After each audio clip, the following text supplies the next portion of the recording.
que é diagnóstico, né? Então vamos lá. É uma investigação. Vamos associar detetives, a medicina, né? Por que que a gente precisa fazer isso? Porque o engenheiro, o médico, o detetive precisa fazer a investigação. Tem tantas ações de intervenção que a gente vê em anomalias, manifestações patológicas, que são feitas muitas vezes como? A pessoa faz algum diagnóstico, na maioria dos casos que a gente presencia, ou chama a mão de obra, né?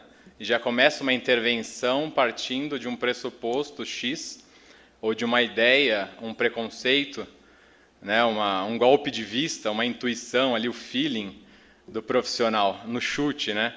Tem vários nomes que você pode dar para isso. Então, para que serve a investigação? Eu vou falar só sobre isso, então eu vou mostrar as importâncias dela, né? Então eu vou puxar aí um pouco do nosso símbolo, né, de investigação, que é o conhecido pela maioria, eu espero, Sherlock Holmes, né? E para ilustrar a importância, eu vou fazer aqui, contar uma história, tá? Ela não então, o gestor dessa área de patrimônio, ele percebeu que estourou a verba dele com os gastos de manutenção dos monumentos.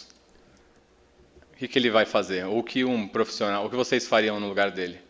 Estourou a verba ali de gasto para manutenção. Vou o quê? Trocar a mão de obra, contratar uma mais barata?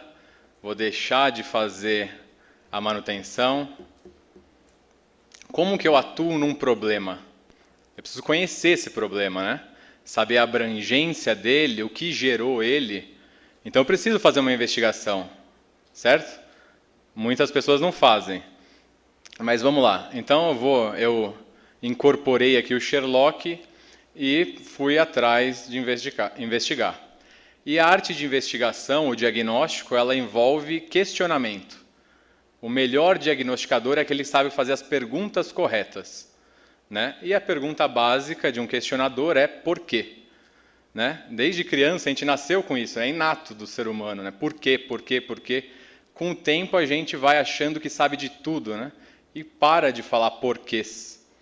Então vamos voltar a essa infância, né? Uma coisa que a gente já nasceu, e começar a questionar, mas por que estou gastando muito? E a resposta para isso não vai vir do além, não vai descer o Espírito Santo e falar nada. Você vai ter que ir atrás dessa informação, certo? E daí, no nosso caso aqui, ele conseguiu a resposta, o gestor, e viu que estourou a verba de manutenção porque a frequência das atividades de restauro estavam elevadas. Então, estava se fazendo restauro muitas vezes, né? Mais do que o esperado. E daí também, se você para a investigação nesse ponto, né, ou nesse nível de profundidade, você também pode tomar uma ação não muito correta. O que você faria? Vou trocar a empresa que faz restauro, vou trocar os materiais que eu estou utilizando, ou alguma coisa nesse sentido. Mas eu oriento a investigar mais. Então vamos fazer novamente um questionamento. Por que estou tendo tanta frequência de intervenções?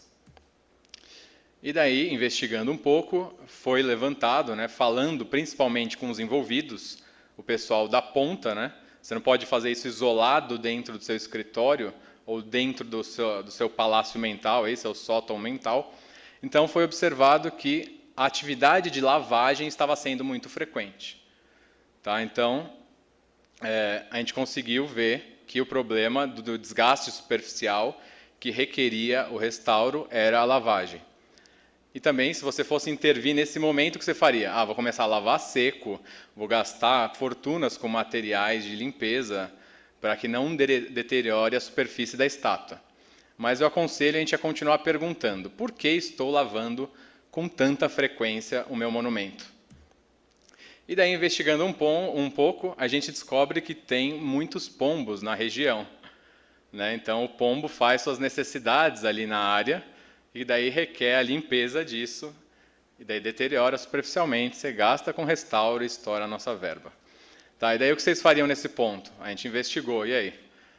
Vai matar pombo, vai colocar um espantalho, colocar alguém com estilingue lá?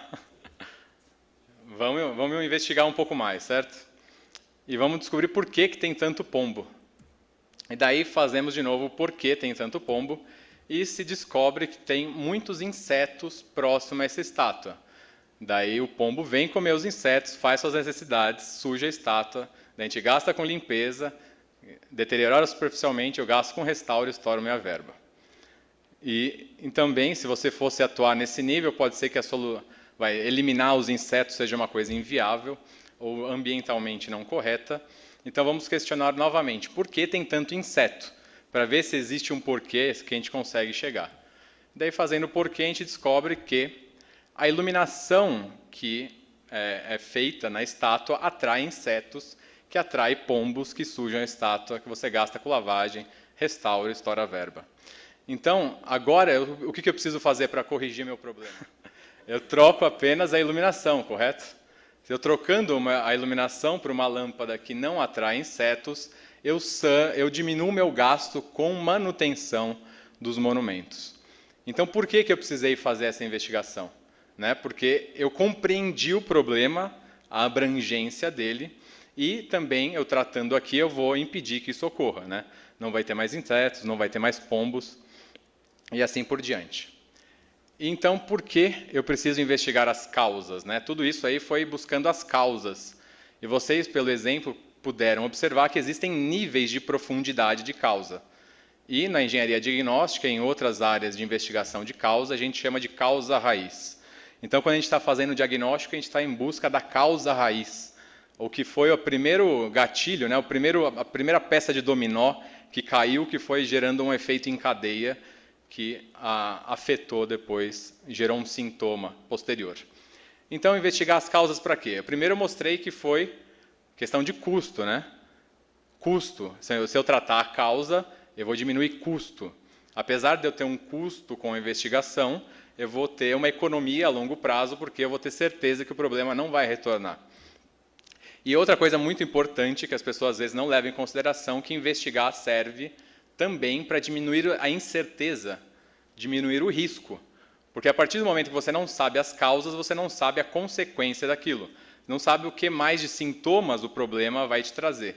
Vai ser sempre uma surpresa. Então vamos fazer uma associação à medicina, que é tão ilustrativa para nós. Se o paciente chega com febre no consultório e o médico receita apenas um antitérmico, o que vai acontecer? Depois do efeito do antitérmico, a febre vai voltar, ou nesse inteirinho a infecção que ele tinha vai se alastrar e o paciente pode vir a óbito. Os nossos pacientes edifícios também podem vir a óbito, como infelizmente estamos vendo com bastante frequência nos últimos tempos. Edifícios em Fortaleza, em São Paulo, marquises. Então, a edifício pode vir à ruína total ou parcialmente pela falta de investigação, pela falta de compreensão dos riscos e abrangência desse problema. E essa foto aqui ilustra uma intervenção que a pessoa aqui só tratou a febre. Ele tratou só a corrosão pontualmente. Passou 1, 2 anos depois, a corrosão voltou logo ao lado do reparo da corrosão anterior. Então, isso aqui é um exemplo em que o barato sai caro. A pessoa contratou a empresa apenas para tratar a corrosão. Não foi feito um diagnóstico das causas que desencadearam a corrosão de armadura dessa estrutura.